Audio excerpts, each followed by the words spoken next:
সকালবেলাতে আমি শান্তিতে ঘুমিয়ে আছি, কিন্তু আমার চোখটা আর আম্মুর সহ্য হলো না। ওই জমিদার, তোর সকাল হয়নি? সারাদিন কি ঘুমিয়ে কাটিয়ে দিবি নাকি? আম্মু, আমি যত বেশি ঘুমাবো মাথা তত বেশি ঠান্ডা থাকবে। আর মাথা ঠান্ডা থাকলে আমি চিন্তা করব কিভাবে আসল জমিদার হওয়া যায়। ফাজলামি না করে চুপচাপ উঠে পড়তে বস। আম্মু, লেখাপড়া করে কে বড়লোক হয়েছে? আমার দাদু ক লিখতে কলম ভেঙে যেত। আর সেই দাদুর কথাটা তুমি দেখেছো? আর এক কথা, বল তাইলে তোকে আমি লাঠি চার্জ করব। না থাক, আমি কোনো কথা বলবো না। সোজা গিয়ে পড়তে বস। ফারজানা তো সেই ভোরবেলা থেকে পড়ে। ভাজানা পড়ে তা আমার কি? আর যারা বেশি পড়ে তাদের মাথা খারাপ হয়ে যায়। না পড়লে ফেল করবি, তখন তোকে বাসা থেকে বের করে দিব।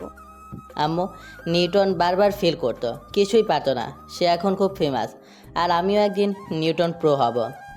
লাঠিটা কোথায় রে? আম্মু লাঠি খুঁজতে লাগতো। আমি তাড়াতাড়ি উঠে বাথরুমে চলে গেলাম। বাথরুম থেকে পরিচয়টা দিই, আমি আরফান, খুব শান্তশিষ্ট ছেলে। বাবা আমার একমাত্র পোলা। আব্বু ব্যবসা করে আর আমি লেখাপড়া। আমি বাথরুম থেকে বের হয়ে আস্তে করে গিয়ে হালকার উপর দিয়ে বই নিয়ে পড়তে বসলাম। তা না হলে আম্মুর মাথায় রাহু গ্রাস করবে। আমি খানিকক্ষণ পরে খেতে বসেছি, এমন সময় রাহু চলে আসলো। খালাম্মু, আম্মু তোমার জন্যই মিষ্টি পাঠিয়েছে। ও ফারজানা, তা কিসের মিষ্টি? রাহুটা হলো ফারজানা, আমাদের বাসার পাশে ফারজানার বাসা। ফারজানার আব্বু আর আমার আব্বু একসাথে ব্যবসা করে। আমি চূড়ান্ত মডেলে পরীক্ষা পাশ করেছি। খাইছে রে, আজ আমি শেষ। তোদের তো রেজাল্ট দিবে না বলেছিল, রেজাল্ট নাকি ব্যান হয়ে গেছে। কে বলেছে খালাম্মু? আরফান বলল যে। সব মিথ্যে কথা বলেছে। আম্মু আমার দিকে রাগী লোক নিয়ে তাকালো, চোখ মোটা করে। ফারজানা যা বলছে তা কি সত্যি? না আম্মু, সব একদম ডাহা মিশা কথা। ওই সেমরি হলো রাহু, ও সবার মাথায় ভর করে সবাইকে গ্রাস করে নেয়। ওর কথা একদম বিশ্বাস করো না আম্মু। খালাম্মু, আমার কথা বিশ্বাস করতে হবে না, তুমি স্যারের কাছে ফোন দিয়ে শুনে নাও। ওই সেমরি, তুই আমার বাসায় এসে উল্টোপাল্টা করছিস কেন? তোর সমস্যা কি? আমাকে হুমকি দিচ্ছিস? তোর মতো কতিকে আমি হুমকি দেবো কেন? কি রে আরফান, সত্যি করে বল তো, তুই পাশ করেছিস তো? খালাম্মু পাশ করেছে, তবে কোনো বিষয়ে 40-এর উপরে পাইনি। আম্মু আমার দিকে রাগীভাবে তাকালো। তোকে আর লেখাপড়া করতে হবে না। আম্মুর ভাষণ চলতে থাকলো, তাই আমি তাড়াতাড়ি ব্যাগ নিয়ে কলেজে চলে গেলাম। আমি রাস্তা ধার দিয়ে কলেজে যাচ্ছি, এমন সময় পেছন থেকে ডাক দিল। এই চামড়া, কেমন বকুনি দিল? তোর তো লজ্জার ভাগ একটু কম আছে, এত বলি তাও আবার আমার বাসায় গিয়ে বাস দিস। মুখ সামলে কথা বল, আমি তোর সিনিয়র। জুনিয়র জুনিয়র মতো থাক, বেশি ঝামেলা করলে না এমনটাই হবে। ওরে আমার সিনিয়র রে, কয়দিনের বড় তুই? আমি তোর থেকে 23 ঘন্টার বড়, সুতরাং তোর আগে আমি হয়েছি, আর আমি তোর সিনিয়র। আপনি বলে রাখবি। উলি বাবালে, আমি সেদিনই তোকে আপনি বলবো যেদিন তোর বাবার মাথায় চুল গজাবে। ফারজানার বাপ টাক্কো, এ কথা বলতেই ফারজানা আমার দিকে রেগে তাকালো। তুই আমার সাথে কথা বলবি না। আমি কি তোর বাড়ি যাই, গিয়ে বলি হোগো আমার সাথে কথা বলো, তা না হলে আমি বাঁচবো না। তুই তো আমার বাসায় এসে আমার আম্মুর মাথা খাস আর আমাকে বিপদে ফেলিস। আমি পাচালে তাড়াতাড়ি কলেজে চলে গেলাম। আমার বাসা থেকে কলেজ 10 মিনিটের পথ, সেই জন্য হেঁটে যাই। কলেজে গিয়ে দেখি আমার বেস্ট বান্ধবী রিয়া বসে আছে। রিয়া আবার ফারজানারও বান্ধবী, কিন্তু আমার সাথে খুব ফ্রি, আমার ক্রাশও বলা যায়। দোস্ত, কেমন আছিস? এই তো ভালো। কলেজ শুরু হতে আর 30 মিনিট বাকি আছে। আমি রিয়ার পাশে গিয়ে বসলাম। রিয়ার গায়ের সাথে গা লাগিয়ে বসি। রিয়া মাইন্ড করে না।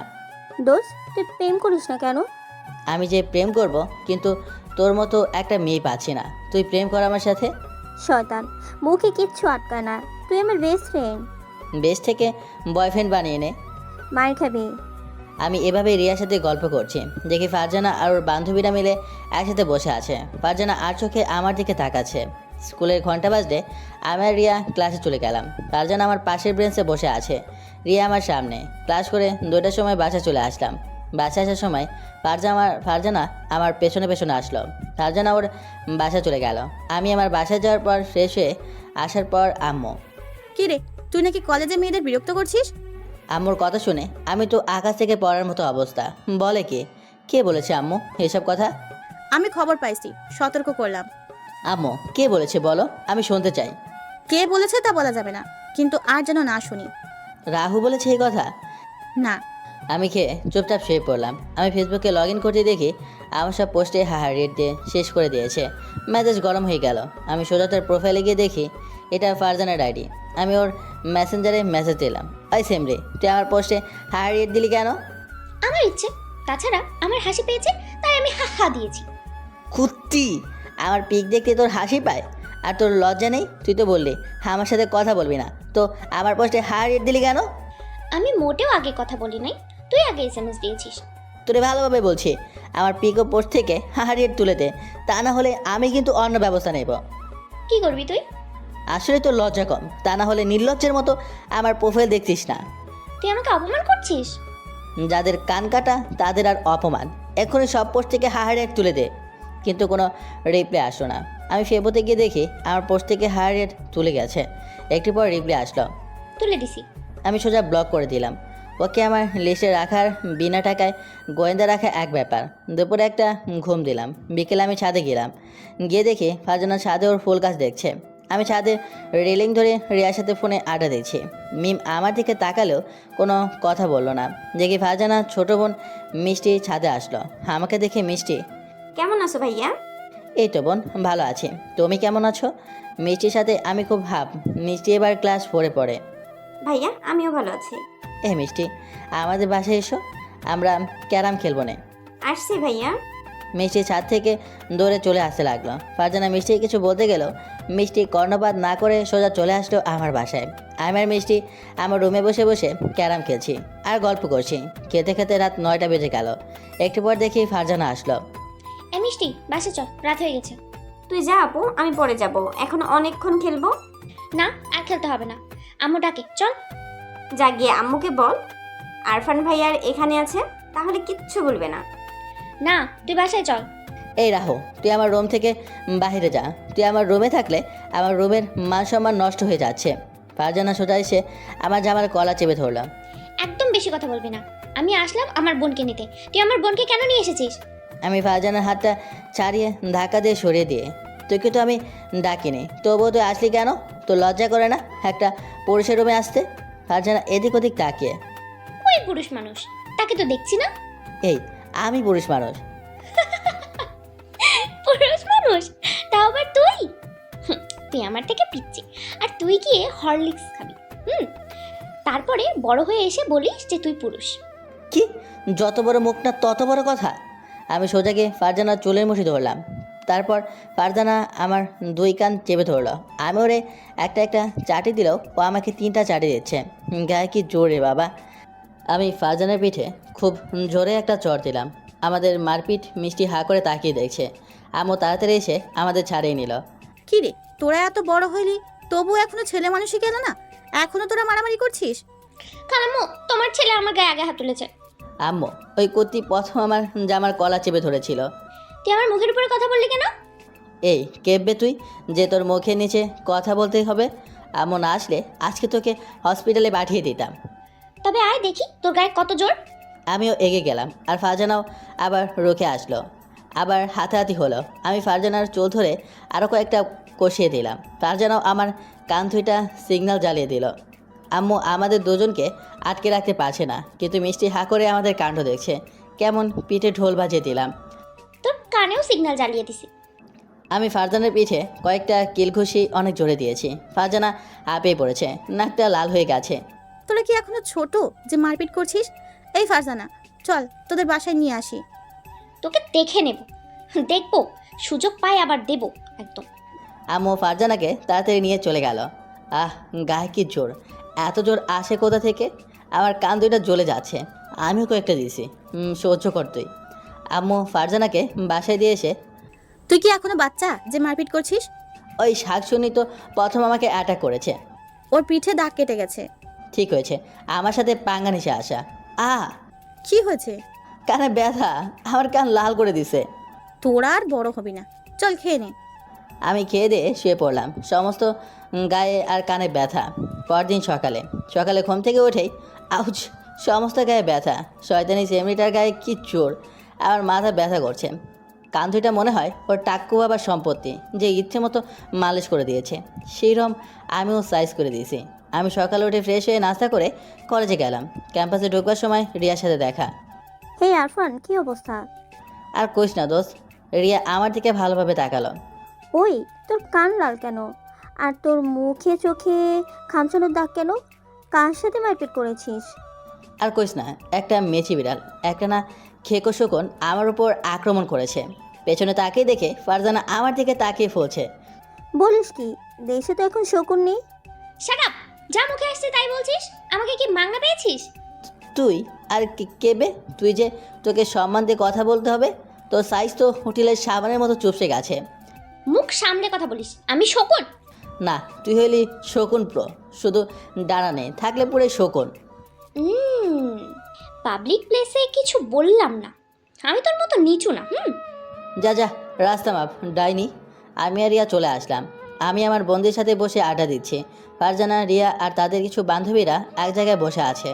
ঘন্টা দিলে আমরা ক্লাসে যাই, ক্লাস করে টিফিনে বসে আছি। এমন সময় রিয়া আসে। তুই আর ফারজানা কালকে মারপিট করেছিস কেন? তুই দালালি করতে আসছিস? রিয়া আমার পাশে বসলো। কুত্তা, আমাকে দালাল বলছিস কেন? ফারজানার গায়ে গায়ে সব ব্যথা, ওকে এত জোরে মারছিস কেন? বলি বাবালে বাবা, ওই শাকচুন্নি আমার উপর আক্রমণ করেছে আর আমি ছেড়ে দেব? তোর আর ভালো হবি না। তুই আমার সাথে থাকলে আমি খুব ভালো হয়ে যাব, তোর সব কথা শুনে চলবো। আমি কিন্তু তোর কান টেনে গণেশের মতো লম্বা করে দিব। তুই আমার বেস্ট ফ্রেন্ড, বুঝলি? এর বাইরে যেন না যাই। আর সামনে পরীক্ষা, একটু মন দিয়ে পড়। তোর মনটা দে, আমি পরে মুখস্থ করে নেব। তোর মায়েরই দরকার। এটা বলে রিয়া চলে গেল। আমি আর বাকি কয়েকটা ক্লাস করে বাসায় যাচ্ছি। ফারজানাও তার বান্ধবীদের সাথে বাসায় যাচ্ছে। ওকে দেখে আমার মাথায় দুষ্টবতী চাপ দিল। আমি ওকে শুনে শুনে বলতে লাগলাম, হে মা, আমার গায়ে এত জোর, কালকে একটা শৌখিনীকে এত সুন্দর করে মার দিলাম যে হাঁটতে পারছে না। চোরের মুড়িটা এমনভাবে ধরেছিলাম যে আর একটু জোরে টান দিলে টাকলু ময়নুলের মতো হয়ে যেত। ফারজানার আব্বুর নাম ময়নুল, টাক্কু, তাই আমি টাক্কু ময়নুল বলি। কিন্তু আমার তো আবার দয়ের শরীর, তাই মাফ করে দিলাম। ফারজানা আমার দিকে এগিয়ে আসতে লাগলো। আমি দ্রুত গতিতে চলতে লাগলাম। হারামজাদা, কথাগুলো দাঁড়িয়ে বল দেখি তোর সাহস। তোর মুখ আমি ভেঙে দেবো। হয় শাকচন্নি, সাহস থাকলে ধরে দেখ। খুব দ্রুতই হাঁটছি আর বলছি। চুলওয়ালা লোকের ব্যাটা কথাগুলো তুই দাঁড়িয়ে বল। আমি দাঁড়ালাম, আয় দেখি তোর কেমন ক্ষমতা। ফারজানা আমার দিকে এগিয়ে আসলো। আমার সামনে আসতেই মাটি থেকে এক মূর্তি বালু তুলে ফারজানার সুন্দর চুলে দিয়ে দিলাম। দিয়েই হুসেন বোল্টের বেগে দৌড় দিয়ে বাসায় চলে আসলাম। শুনতে পেলাম ফারজানা কিছু মিষ্টি মিষ্টি ভাষায় গালিগালাজ করছে। তোকে দেখে নেব। একদরে বাসায় চলে আসলাম, হাঁপিয়ে গেছি। আমাকে হাঁপাতে দেখে আম্মু বলল, কি রে, হাঁপাচ্ছিস কেন? কি হয়েছে? আর বলো না আম্মু, একটা কুকুর তাড়া দিছে। কুকুর তোকে তাড়ালো কেন? কি করেছিল তুই? জানোই তো, ভালো মানুষের শত্রু বেশি। কি কথা আর কি উত্তর দিচ্ছিস? কিছু না, ক্ষুধা লাগে, ভাত দাও। আমি খেয়ে দিয়ে শুয়ে পড়লাম। ফেসবুকে যেতেই দেখি রিয়া লাইনে আছে। রিয়া, কি করিস রে তুই জানেমান? ফাজিল, আমার সাথে মস্করা করিস? জানিমান মানে কি? হ্যাঁ, আমি তোর সাথে মস্করা করব না তো কার সাথে করব? চুপ, বেশি কথা বলবি না। ওই, আমার আর ভালো লাগছে না রে সিঙ্গেল থাকতে, প্লিজ ডাবল করে দে। আয়নার সামনে গিয়ে দাঁড়া, ডাবল হয়ে যাবে। থুর, আমার একটা গার্লফ্রেন্ড খুঁজে দে তোর মতো। আচ্ছা, বিকালে ডাউনলোড করে দিয়ে দেবো। বাইরে থেকে আব্বু আমাকে ডাকলো। আমি আব্বুর কাছে সামনে গিয়ে, আরফান, এই ফাইলগুলো মইনুলের কাছে থেকে সিগনেচার করিয়ে নিয়ে এসো, যাও। ফারজানার আব্বু। সর্বনাশ, আমি তো ফারজানাদের বাসায় গেলে ফারজানা মিসাইল ছুড়ে দেবে আমার ওপর। আমি ফারজানার সুন্দর চুলে বালু দিয়ে দিয়েছি। আব্বু, আমাকে যেতে হবে? হ্যাঁ, গিয়ে দিয়ে এসো। এত আর বেশি দূরে নয়, রাস্তার এপাশ আর ওপাশ। না, আসলে আমি পড়তেছিলাম, আমার না অনেক পড়া আছে। বাপ্পা, ভূতের মুখে রাম নাম। যা, এক্ষুনি গিয়ে দিয়ে আয়। আম্মু, তুমি একটু যাও না প্লিজ। কেন, তোর যেতে সমস্যা কি? ওদের বাসায় একটা কুত্তি আছে, আমি কলেজ থেকে আসবার সময় লেলিয়ে দিয়ে এসেছি। তার মানে তুই ফারজানাকে রাগিয়ে দিয়ে এসেছিস? না না, আমি কিছু করিনি। চুপচাপ গিয়ে দিয়ে আসবি, ব্যাস। ধুর, ভাল লাগে না। আমি ফাইলগুলো নিয়ে জমের দুয়ারে পা বাড়ালাম। আমি ফারজানাদের বাসার সামনে গিয়ে কলিং বেল বাজালাম। আন্টি খুলে দিল। আরফান, কেমন আছো? ভেতরে এসো। না আন্টি, আমি যাব না। এই ফাইলগুলো আঙ্কেলের কাছে দিন, সিগনেচার করিয়ে তারপর মিষ্টিকে দিয়ে আসতে বলেন। তোমার আঙ্কেল বাসায় আছে, তুমি এসো এক্ষুনি, সিগনেচার করে দিচ্ছে। আন্টি আমাকে জোর করে নিয়ে গেল। আমি শুধু দেখছি ফারজানা কোথায়। আমাকে দেখলেই তো খেপে যাবে। আমি ফাইলগুলো নিয়ে আঙ্কেলের রুমে গেলাম, দিয়ে বাইরে আসি। আর পেছন থেকে কেউ আমাকে একটা গামছা দিয়ে আটকে টেনে সোজা গ্রিলের সাথে বেঁধে দিল। তাকে দেখি ফারজানা, এ রে কাজটা করেছে। এটা কি করলি? দেখ এবার কি করি। ফারজানা একটা বাস্কেট নিয়ে এসে আমার মাথায় ঢেলে দিল। তার ভেতরে পচা আলু, পচা টমেটো, শাকসবজির অস্তিষ্ঠ অংশ সব আমার মাথায় আর সমস্ত গায়ে দিয়ে দিল। এই করতে কী করলে এটা? তোকে আমি ছাড়বো না। আমার চিৎকার চেঁচামেচিতে আন্টি আর আঙ্কেল বাইরে চলে আসলো। তারা আমার এই অবস্থা দেখে অবাক। আন্টি আমার হাতে বাঁধা গামছা করে দিল। আরফান, তোমার এই অবস্থা কিভাবে হলো? আপনার গুণধর মেয়ে আমার এই অবস্থা করেছে। কুত্তি, আমি তোকে দেখে নেব, মনে রাখিস। এক মাঘে শীত যায় না। ফারজানা, কেন এমন করলি? আরফানের গায়ে এসব দিলি কেন? শয়তান, আমার মধ্যে বালু দিয়েছিস কেন? আমি তার প্রতিশোধ নিলাম। আরফান আমাদের বাসায় এসেছে, এমন কেন করলি? আর কোনোদিনও যেন এমন আর না হয়, মনে থাকবে? ওই যে রাস্তায় আমার মাথায় বালু দিয়ে চলে গেছে, তার বেলায় কি? হ্যাঁ, আমার বিচার কই? তোরা আর কোনোদিনও বড় হবি না? ছেলে মানুষই থেকে যাবি, ছোটটাই থেকে যাবি? আমি ওর থেকে বয়সে বড়, আমাকে সম্মান দিয়ে কথা বলতে বলবে। এই শাকচুন্নি, তুই বয়সে বড় তা আমার কি? একটু হরলিক্স চেটে চেটে খাচ্ছে, তাইলে একটু লম্বা হতে পারবি। সাইজ তো তোর মোটো পাতলুর জনের মতো। আম্মু দেখলে, ওর কথা শুনলে, তাহলে ওর কি অবস্থা করা উচিত তুমি বলো? আরফান, তুমি বাসায় যাও, গিয়ে ফ্রেশ হয়ে নাও। তোকে দেখে নেব তোকে। আমি রাগে গজগজ করতে করতে বাসায় চলে আসলাম। আমার অবস্থা দেখে আম্মু অবাক। তোর এই অবস্থা কেমন করে হলো? আমি কোনো কথা না বলে সোজা ওয়াশরুমে চলে গেলাম। সাবান দিয়ে গোসল করে বাইরে আসলাম। কি বাজে গন্ধ, সমস্ত গা রাগে জ্বলে যাচ্ছে। তোর এই হাল হলো কিভাবে? তুমি তো আমাকে পাঠালে মিসাইলের মুখে, এখন আবার জিজ্ঞেস করছো কেমনে হলো? ফারজানার সাথে আবার ঝগড়া করেছিস? আচ্ছা, তোদের কি কোনো দিন মিল হবে না? আমি ফারজানাকে দেখে নেব, আমার উপর পচা সবজি ফেলার প্রতিশোধ আমি নিয়ে ছাড়বো। এটা বলে আমি আমার রুমে চলে গেলাম। আমি প্ল্যান করতে থাকলাম কিভাবে এর প্রতিশোধ নেওয়া যায়, কী করলে ওকে হেনস্থা করা যায়। ভাবতে ভাবতে ঘুমিয়ে পড়লাম। সূর্য ডুবো ডুবো ভাব।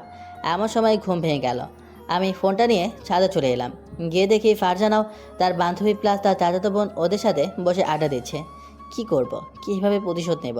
ফারজানা আমাকে দেখে বলে উঠল, কিরে, বলেছিলাম না আমি তোর সিনিয়র, আমাকে সম্মান দিয়ে কথা বলবি? শুনলি না তো? দেখ তোর ফল কি হয়। দেখে নেব তোকে আমি, তুই চিনিস না আমাকে। আচ্ছা, সে দেখা যাক। আর তুই যে কত বড় সাহসী, সে আমি জানি।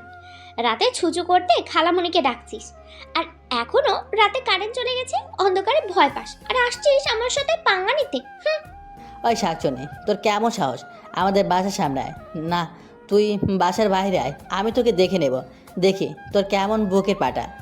তুই আমাকে চ্যালেঞ্জ করছিস? হ্যাঁ, চ্যালেঞ্জ করছি। আয়, তোর ক্ষমতা দেখি। আয় তবে, আমি তোর চ্যালেঞ্জ অ্যাকসেপ্ট করলাম। বাইরে আয়। ফারজানা সোজা ছাদের থেকে নিচে গেল। ছাদে ফারজানার বান্ধবীরা। আমিও সোজা নিচে চলে আসলাম। আমি একটা স্টিক আর একটা বালতি আর কিছু দড়ি নিলাম নিজের সেফটির জন্য। জানি না ফারজানা কি করে, ও যখন আসবে নিশ্চয়ই তৈরি হয়ে আসবে। আমি ফারজানাদের বাসার সিঁড়ির ক্যান্টিনে হুপে একটা বালতিতে পচা কাদা আর পচা পানি রেখে দিলাম। পজিশন রেডি, দড়ি টানাটানি দিলেই অ্যাকশন শুরু। স্টিক দিয়ে আমি বাসার সামনে দাঁড়িয়ে আছি। আজ একবার না হয় ওসবার। সর্বনাশ। ফারজানা তো কামান নিয়ে বের হয়েছে। ফারজানার হাতে একটা পাত্র, যাতে অনেকগুলো পচা ডিম। এই, তুই আর একটু সামনে আয়, দেখি তোর ক্ষমতা। ফারজানা ক্যান্টিন নিচে আসতেই দড়ি টান দিলাম, আর সেই পচা কাদা আর পচা পানি ফারজানা ও তার বান্ধবীদের সমস্ত গায়ে গিয়ে পড়ল। বলেছিলাম আমার সাথে লাগতে আসিস না, এখন আমার পৌষ মাস। কুত্তার শয়তানের, তুই কি করলি? ওয়াথ, কি বাজে গন্ধ। তুই আমার গায়ে ময়লা সবজি ফেলেছিলি। কথায় আছে ইট মারলে পাটকেল তো খেতে হয়, এতে যদি শেখা হয় তাহলে আর রাখতে আসিস না। আমার কাছে এমন গোপন হাতিয়ার বহুত আছে। যা গিয়ে গোসল করে নে, বাজে গন্ধ ছড়িয়ে পরিবেশ নোংরা করিস না। ফারজানা ও তার সাঙ্গপাঙ্গরা চলে গেল। যাক বাবা, একটু শান্তি আসলো প্রতিশোধ নিয়ে। আমি বাসায় গিয়ে শুয়ে পড়লাম। কি রে, পড়বি না? শুয়ে আছিস কেন? কালকে কলেজ ছুটি, আর ফাওগাজে পড়ার অপচয় করা কোনো মানেই হয় না। জানি অপচয়কারে শয়তানের ভাই। তোর সাথে কথাই পারবো না। আমি শুয়ে আছি শান্তিতে। আহা, আমার উপর ময়লা সবজি ফেলা, আমার কান টানার প্রতিশোধ নিয়ে নিলাম। আমি ফোনটা হাতে নিয়ে ফেসবুকে ঘোরাঘুরি করছি। একটা গার্লফ্রেন্ড নেই, থাকলে তার সাথে একটু এটিস্পিরিট করতাম। মেসেঞ্জারে গিয়ে দেখি রিয়া লাইনে। একটা মেসেজ দিলাম, হই মেরা ক্রাশ। আমি তোর ক্রাশ নাকি? তোকে পেলে সারা জীবন রাজধানী করে রাখতাম। হবি তুই আমার? মার দেবো। এরিয়া, আমি তো প্রেম করি না, আর তুইও করিস না। চল না প্রেম করি। তুই পাগল হলি নাকি? তোর ওই মায়াবী চেহারাতে আমি পাগল হয়ে গেছি। আচ্ছা, আমার সাথে প্রেম করতে অসুবিধা কি তোর? রাত হয়েছে, ঘুমা। বেশি রাত জাগিস না, শরীর খারাপ করবে। টিয়া অফলাইন হয়ে গেল। আমি ডাটা অফ করে ঘুমিয়ে পড়লাম। সকালে ঘুম ভাঙলে বাইরে গিয়ে দেখি ফারজানা, ওর আব্বু, আম্মু, মিষ্টি সবাই বসে আছে। ওরা যা বললো তা শুনে আমার তো লাড্ডু ফুটছে। সকালে ঘুম থেকে উঠে বাইরে এসে দেখি ফারজানা ও তার পরিবারের সবাই বসে আছে। এত সকালে কী জন্য বসে আছে তা জিজ্ঞেস করলে আসলে মইনুল ব্যবসার জন্য একটি দেশের বাইরে যাবে। এটা একটা ট্যুর, কিন্তু ফারজানার পরীক্ষার জন্য আমাদের বাসায় ফারজানা কয়েকদিন থাকবে। না, আমি হোস্টেলে থাকবো, কিন্তু আমি ওর সাথে থাকবো না। আমি তো ওকে সুযোগ পেলে খুন করে ফেলবো। আমার পায়ে পচা কাটা ফেলার মজা আমি না বুঝিয়ে দেবো। তোর এখনও তো আঙ্কেল হয়নি, আমার সাথে লাগতে আসলে খবর করে ছেড়ে দেব। আফরান, ফারজানা আমাদের বাসায় যে কয়দিন থাকবে, যদি ওর সাথে কোনো বেয়াদবি করিস তাহলে আমার হাত কিন্তু কথা বলবে। কথাটা সিরিয়াসলি নিস। আরফান, কয়েকটা দিন একটু ঝগড়া করিস না। ফারজানা, তুই যেন কোনো ঝগড়া করিস না। ওরে বলে দাও যেন আমার নামে কোনো কথা না বলে। আরফান, কিছু বললে আমাকে বলবা, তারপর আমি সব কিছু ঠিক করে দিব। তুই তাহলে আমার সামনে আসবি না। মইনুল ভাইয়া, আপনারা যান, আমি তো এদের সামনে নিব। অতএব তারা চলে গেল শাকচুনিকে রেখে। হে হে, আমার সাথে লাগতে আসলে আমি সাইজ করে ছেড়ে দেব। আমি তো সুযোগ খুঁজি কীভাবে ফারজানাকে হেনস্থা করা যায়। সকালে খেয়ে চলে গেলাম আটা দিতে। আমি দুপুরে বাড়ি আসলাম, গোসল করে শুয়ে আছি। রিয়াকে ফোন দিলাম। ও রিয়া, কী করিস? শুয়ে আছি। তুই? এই তো আমিও শুয়ে আছি। আজকে কলেজ বন্ধ, তাই তোকে দেখি নাই, সেজন্য ফোন দিলাম। তোর সাথে কথা না বললে আমার কেমন কেমন লাগে। খাইছিস দুপুরে? না, তুই? কি এত বেলা হয়ে গেছে আর তুই খাসনি কেন? খেয়ে নে, না খেলে শরীর খারাপ করবে। আমাকে এত কেয়ার করিস, তা বলিস না কেন যে তুইও আমার মতো ভালোবাসিস? কেন, ভালো না বেশি কি খোঁজ নেওয়া যাবে না? আর তার সাথে তুই আমার বেস্ট ফ্রেন্ড। ভালোবেসেই দেখ, আমি খুব সুখে রাখতাম তোকে। কথা না বলে গিয়ে খেয়ে নে। এটা বলে দিয়ে ফোনটা কেটে দিল। ক্ষুধাও লাগছে, তাই খেতে চলে গেলাম। আমি আম্মুকে বললাম, আম্মু ক্ষুধা পেয়েছে, খেতে দাও। টেবিলে দেওয়া আছে, খেয়ে নে। একটু আমার মাথা ব্যথা করছে, আমি শুয়ে পড়লাম। খুব ব্যথা করছে নাকি আম্মু? আরে পাগল না, একটু শুলে ঠিক হয়ে যাবে। তুই গিয়ে খেয়ে নে। আমি গিয়ে ভাত নিয়ে গোস্ত দিয়ে মাকে গালে দিলাম। কি ঝাল, খুব ঝাল লাগছে, সহ্য করতে পারছি না। গোস্তে এত ঝাল আসলে কীভাবে? পানি খাচ্ছি, তাও কাজ হচ্ছে না। প্রচণ্ড ঝাল, মাথা ব্যথা করছে, চোখ দিয়ে পানি চলে আসছে ঝালের কারণে। দেখি ফারজানা দরজার গায়ে হেলান দিয়ে হাসতেছে। পচা কথা আমার গায়ে আর দিবি? তার মানে এই কাজটা ফারজানা ওই গোস্তের ঝাল দিয়েছে। আমি ঝাল সহ্য করতে পারছি না, পাগলের মতো লাফালাফি করছি। ফারজানা হাসতেছে, প্রচণ্ড রাগ হলো। ঝাল সহ্য করতে না পেরে আমি সোজা গিয়ে ফারজানার ছোটের সাথে নিজের ছোট এক করে দিলাম। ঝালের কারণে নিজের ওপর নিজেরই কোনো কন্ট্রোল নাই। আমি ফারজানার মুখ চেপে ধরে ফারজানার ছোটের সাথে চলতে লাগলাম। ঝালের কারণে মাথা ব্যথা করছে, প্রায় 2 মিনিট পর ছেড়ে দিলাম। এটা আমি কি করলাম? তবে আর ঝাল লাগছে না। ফারজানা তো মাথা নিচু করে আছে। এই 2 মিনিট কি হয়ে গেল আমি বিশ্বাস করতে পারছি না। আমি সোজা আমার রুমে গিয়ে দরজা লাগিয়ে দিয়ে ভাবতে লাগলাম, আমি এটা কি করলাম? নিজের উপর নিয়ন্ত্রণ করতে পারলাম না। আমি ঝাল সহ্য করতে পারি না। ঝালের কারণে আমি আমার নিয়ন্ত্রণ হারিয়ে ফেলেছি। আমি তো এটা করতে জানি। কি হতে কি হয়ে গেল? ফারজানাকে কেন কিস করলাম? এবার ওর সামনে মুখ দেখাও কীভাবে? আর ফারজানা যদি সবার সাথে বলে দেয় তাহলে সবাই আমাকে খারাপ ভাববে।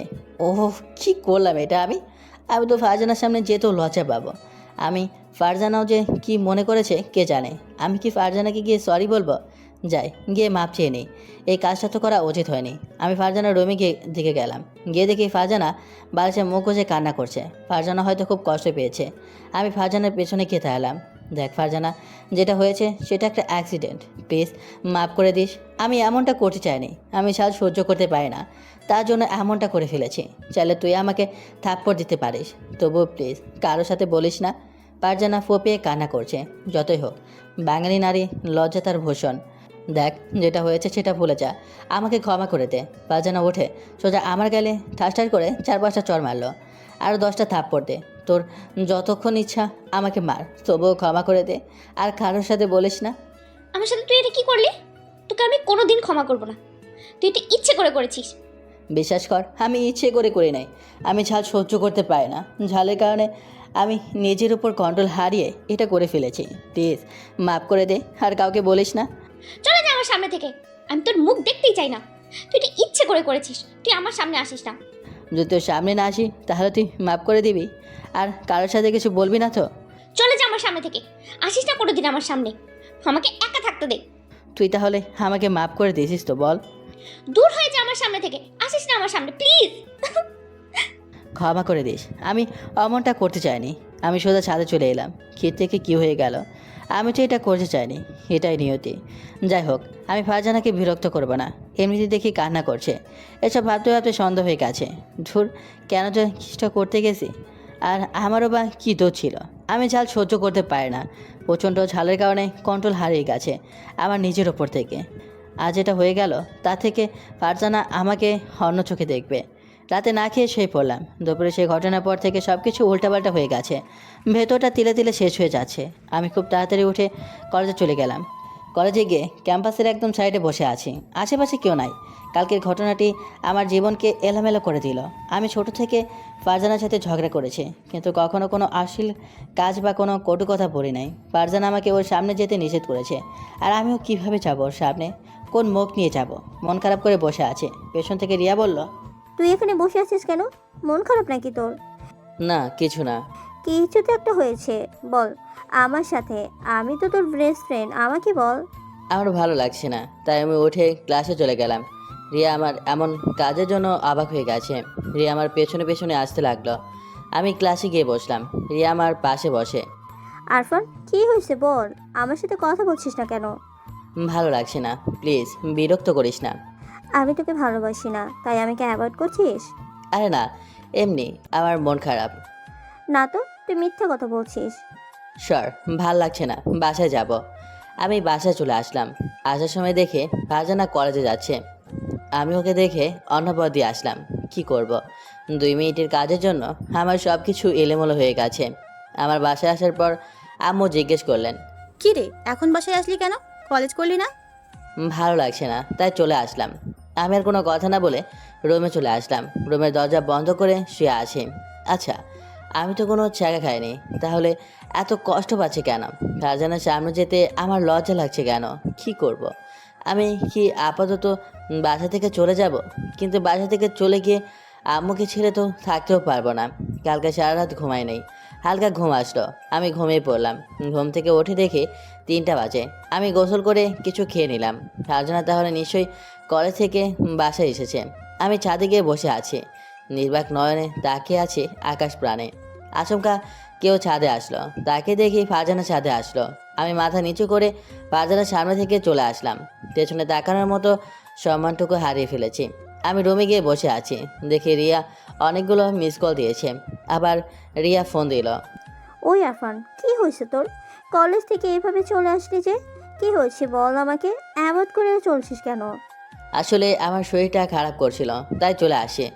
তা আমাকে বলে গেলি না কেন যে তোর শরীর খারাপ লাগছে? খেয়াল ছিল না, রাখছি রে। এটা বলে ফোনটা কেটে দিলাম। সন্ধ্যায় আমি রুমে বসে আছি, বই খুলে। তা না হলে আম্মু কথা শুনতে হবে। আম্মু আমাকে খেতে ডাকে, আমি পরে খাবো। না, তুই এখন আয়, তা না হলে একসাথে আসলে ঝগড়া করবি। তার মানে ফারজানা নেই। আমি খেতে গেলাম, ভাত কিছুটা খেলাম। দেখি ফারজানা আসে খেতে।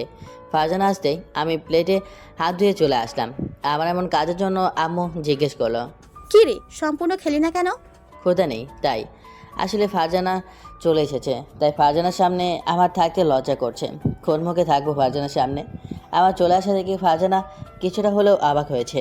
আমি রুমে শুয়ে আছি, পুরাতন কথা ভাবতে ভাবতে ঘুমিয়ে পড়লাম। সকালে ঘুম ভাঙতেই আমি ফ্রেশ হয়ে নিয়ে কলেজের জন্য রওনা দিলাম। খেয়ে যা। না, এসে খাবো। আমি হাঁটতে হাঁটতে কলেজে যাচ্ছি। পেছনে ফারজানা আসে। আমি ফারজানাকে দেখে আরও জোরে জোরে হাঁটতে লাগলাম। আজকে সোজা ক্লাসে গিয়ে বসলাম। আজ 2 দিন আমার থেকে হাসিটা দূরে চলে গেছে।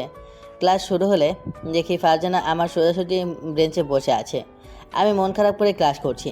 রিয়া আমাকে জিজ্ঞেস করলেও আমি কোনো উত্তর দিইনি। ফারজানা আমার দিকে বেশ কয়েকবার তাকালেও আমি তাকাইনি। টিফিনে আমি ক্লাসের বারান্দায় দাঁড়িয়ে আছি। পেছন থেকে কেউ আমার গাড়ি হাত রাখলো। কিরে, সত্যি কথা বল, তোর কি হয়েছে? না তো, কিছু না। আমি ভালোবাসছি না তাই মন খারাপ? না। হ্যাঁ যে, প্লিজ মন খারাপ করিস না। প্রয়োজনে আমি তোকে ভালোবাসবো, তবুও মন খারাপ করিস না। তার মানে? ভালোবাসি তোকে, এভাবে মুখ গোমরা করে থাকলে কিন্তু ভালোবাসবো না। তুই আমাকে ভালোবাসিস? কেন, তুই বুঝতে পারিস না? তা বলিস না কেন? কেন তুই বুঝে নিতে পারিস না? তুই আমার মন খারাপ দেখে আমাকে ভালোবাসিস, তাই না? মন ভালো করার জন্যে? না, আমি সত্যিই বলছি তোকে ভালোবাসি। তাহলে আমাকে ছুঁয়ে বল। ভালোবাসি। আহা, আমার কান টেনে তাই বলছে। এবার একটু হাসি দে, আজ 2 দিন তোকে হাসতে দেখি না। হ্যাঁ হ্যাঁ হ্যাঁ। যাক, রিয়া তার মনের কথাটা বলে দিল। আমি রিয়ার সাথে আরও কিছুক্ষণ কথা বলে ক্লাস করে বাসায় চলে আসলাম। বাসায় এসে ফ্রেশ হয়ে রুমে শুয়ে আছি। যতক্ষণ আমার রুমে ফারজানা আসলো, ফারজানা আসতেই আমি মাথা নিচু করে চলে যেতে লাগলাম। কি আমার থেকে দূরে থাকছিস? আর ঝগড়া তো দূরের কথা, কথাই বলছিস না কেন? আমি উত্তর না দিয়ে চলে যেতে লাগলাম। ফারজানা পেছন থেকে আমার গেঞ্জিটা কিনে ধরলো। উত্তর না দিয়ে চলে যাচ্ছিস? না ছাড়, ভালো লাগছে না। তাহলে আর ঝগড়া করছিস না কেন? না না, রেগে নেই, প্লিজ ছেড়ে দে, ভালো লাগছে না। তাহলে আর ঝগড়া করছিস না কেন? আমি ফারজানাকে ছাড়িয়ে চলে গেলাম। ছাদে দাঁড়িয়ে আছি, তখন ফারজানা আবার ছাদে আসলো। আমি আবার ছাদে থেকে নিচে চলে গেলাম। ফারজানা অবাক হচ্ছে, কিন্তু আমি তো রেগে নেই। ফারজানার সামনে গিয়ে দাঁড়াতে আমার নিজেরই লজ্জা করছে, নিজের কাছে নিজেরই খারাপ লাগছে। আমি রাতে খেয়ে রিয়ার সাথে কিছু কথা বলে শুয়ে পড়লাম। আমি যখন রিয়ার সাথে কথা বলছি, তখন থেকে ফারজানা দরজার সামনে দাঁড়িয়ে শুনছিল। আমি ফারজানার সাথে কথা বলছি না, ঝগড়া মারামারি করছি না, এটা আম্মু খেয়াল করলো। এভাবে 1 সপ্তাহ পার হয়ে গেল। ফারজানা আমাকে ডাকলে নিজের কাছে নিজেরই লজ্জা লাগে, তাই ফারজানার সামনে যায় না। সকালে ঘুম থেকে উঠে দেখি আমাদের বাসায় ফারজানার আব্বু আম্মু আসে। তারা কাল রাতে বাসায় আসে। ফারজানা সেখানে আছে দেখে আমি চলে যেতে লাগলাম, কিন্তু আম্মু আমাকে ডাকলো। আরফান এখানে আয়। আমি গিয়ে বসলাম। কি রে, কি হয়েছে তোর? তুই তো আর ফারজানার সাথে ঝগড়া করিস না, আর কথাও বলছিস না, ভালো হয়ে গেলি নাকি? আমি বলতে যাব, তারা কি ফারজানা। খালাম্মা আমি বলছি। ফারজানা যেটা বললো তা শোনার জন্য আমি প্রস্তুত ছিলাম না। আম্মু আমাকে জিজ্ঞেস করলো, কি রে আরফান, কি হয়েছে? তুই মিমের সাথে আর কথা বলিস না কেন? নায়িকার নাম পরিবর্তন করে মিম দিলাম, কেউ কিছু মনে করবেন না। না মানে আঙ্কেল। আমি বলছি। এটা বলে মিম পুরো ঘটনা বলল। কি মেয়ে বাবা, একটু লজ্জা করো না। আমি তো লজ্জায় মাথা নিচু করে আছি। কোনো রকম উঠে চলে আসলাম আমার রুমে। ওদিকে বাবা মা আর মিমের বাবা মা আলোচনা করছে। ভাইয়া, এরা তো সবসময় মারপিট ঝগড়া করে, কিন্তু ভুলবশত করেছে, সেজন্য আপনার অনুতপ্ত। আমি আপনাকে যতটুকু জানি সে তো এমন ছেলে না, তাই বলছিলাম কি আপনি যদি রাজি থাকেন তাহলে এদের বিয়ে দিলে কেমন হয়? সেটা তো খুব ভালো কথা, কিন্তু 2টা সিংহকে একসাথে রাখলে তো আরো 5টা লোক লাগবে তাদের দমিয়ে রাখার জন্য। দেখাই যাক কি করে তারা, কিন্তু মারামারি ওরা করবেই, কোনো মাফ নেই। এরা যেন সাপ আর নেউল, কোনো দিনও মিল হলো না। তাহলে মিম কি রাজি হবে এ বিয়েতে? আমার মেয়ে আমাদের কথার অবাধ্য হবে না। তাহলে তো হয়েই গেল। তাহলে একটা শুভ দিন দেখে বিয়ের দিন ঠিক করা যাক। এসব কথা মিম মাথা নিচু করে শুনছে। আমি রুমে দরজা লাগিয়ে দিয়ে বসে আছি। এখন আব্বু আমার সামনে যাবো কীভাবে? শয়তান ছেমরি, এটা কি করলো? আমি রুমে দরজা লাগিয়ে দিয়ে বসে আছি। তখন দেখি মিম আমার রুমে আসলো। আমি মাথা নিচু করে বসে আছি। তাহলে এবার পালাবি কোথায়? তুই কেন বললি ওসব কথা? তোর কাছে আমি অনুরোধ করেছিলাম, তা তুই এইটা করলি, বলে দিলি সবাইকে। কেন? তুই আমাকে পছন্দ করিস না? না, পছন্দ করিস না তাহলে আমাকে কেন করলি? ওটা একটা অ্যাক্সিডেন্ট ছিল, আর আমি তার জন্য তোর কাছে ক্ষমাও চেয়েছিলাম। এত সহজে তো তোকে ক্ষমা করবো না। সারা জীবন তোর মাথায় কাঁঠাল ভেঙে খাবো, ভূতের মতো তোর পেছনে লেগে থাকবো। তাড়ালেও আমি যাবো না। কিরে, দাঁড়িয়ে দিবি নাকি? শোন, আমি সেদিনের জন্য তোর কাছে আমি হাত জোর করে ক্ষমা চেয়েছি। যা আমার সামনে থেকে। এখন যাচ্ছি, তবে তোর গলায় আমাকে ঝুলিয়ে দেওয়া হবে। তখন দেখি কোথায় যেতে বলিস। মানে? সেটা তোর আম্মুর কাছ থেকে শুনে নিস। এটা বলে মিম চলে গেল।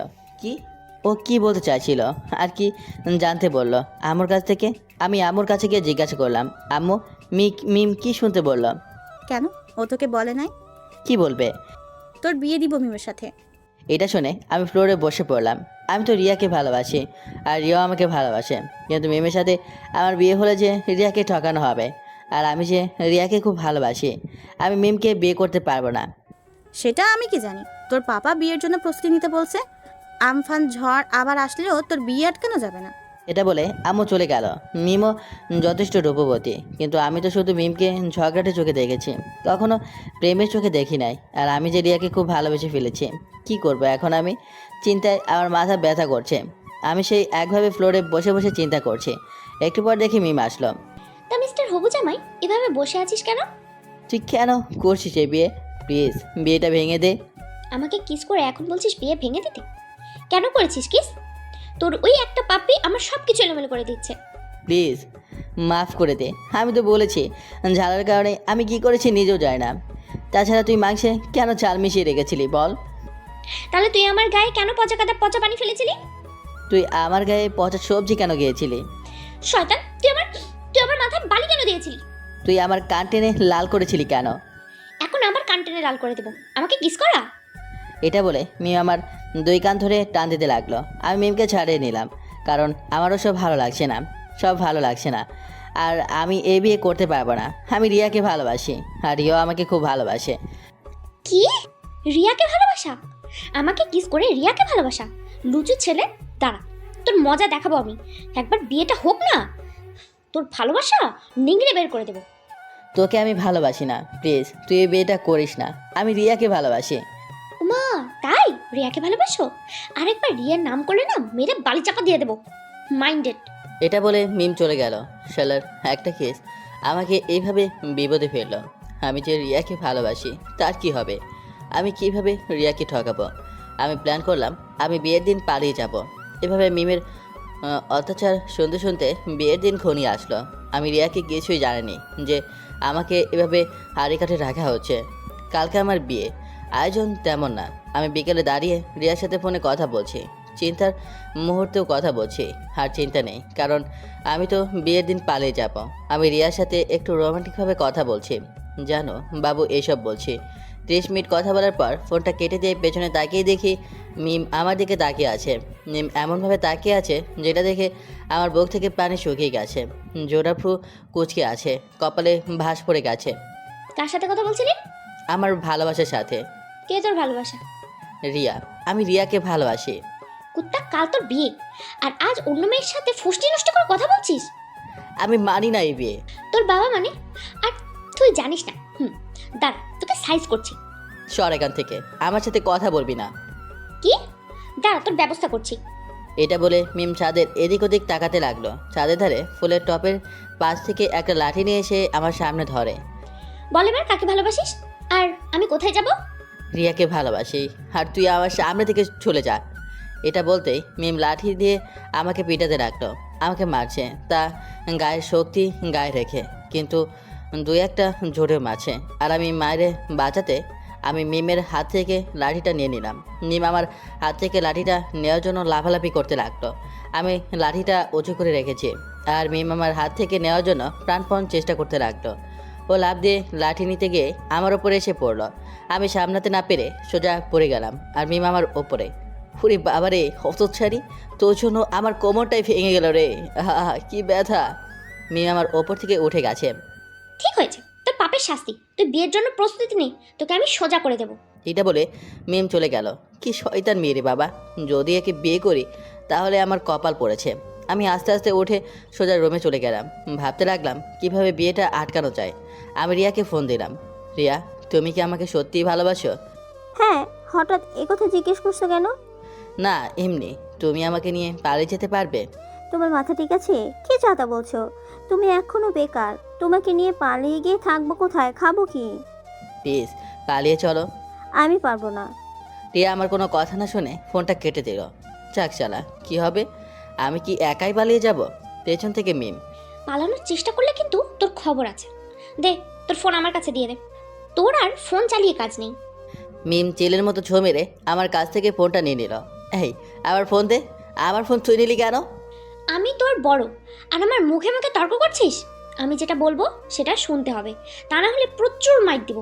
আজ থেকে বিয়ের আগ পর্যন্ত তুই ঘরে বন্দি থাকবি। কালকে বিয়ের সময় তুই বের হবি বিয়ে করতে, তার আগে না। কি যন্ত্রণা, ভালো লাগে না। আল্লাহ, মরে উঠে এলাও। একদিন ঘরে বন্দি থেকে বিয়ের দিন চলে আসলো। বিয়ের দিনের কথা সবাই লেখে, আর ওটা পড়তে বোরিং লাগে, তাই লিখলাম না।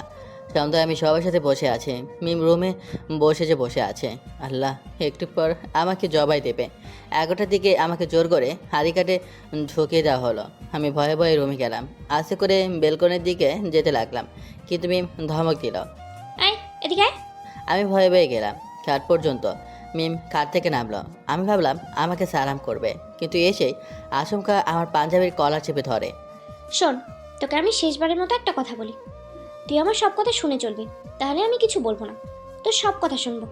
কিন্তু আমার কথা না শুনলে, আমার ইচ্ছার বিরুদ্ধে গেলে মেরে বালি চাপা দিয়ে দেবো, কথাটা মনে থাকবে? আমি ভয়ে ভয়ে বললাম, হ্যাঁ। মিম পাঞ্জাবির কলার ছেড়ে দিয়ে সোজা আমার পা ধরে সালাম করলো। এই, আমি তোকে ক্ষমা করে দিছি, সরে যা এখান থেকে, পা ছেড়ে দে। সালাম করতে হয়, আয় খাটে। অসম্ভব, তোর মতো একটা শাকচুনির সাথে আমি কাটে তো দূরের কথা, এক রুমে থাকবো না। যা, চলে যা, তুই তোর বাসায় গিয়ে থাক। দেখ, বিয়ের পরে একসাথে থাকতে হয়, আয়, এখানে আমাকে রাগাস না। তোর সাথে আমি কেন থাকবো রে?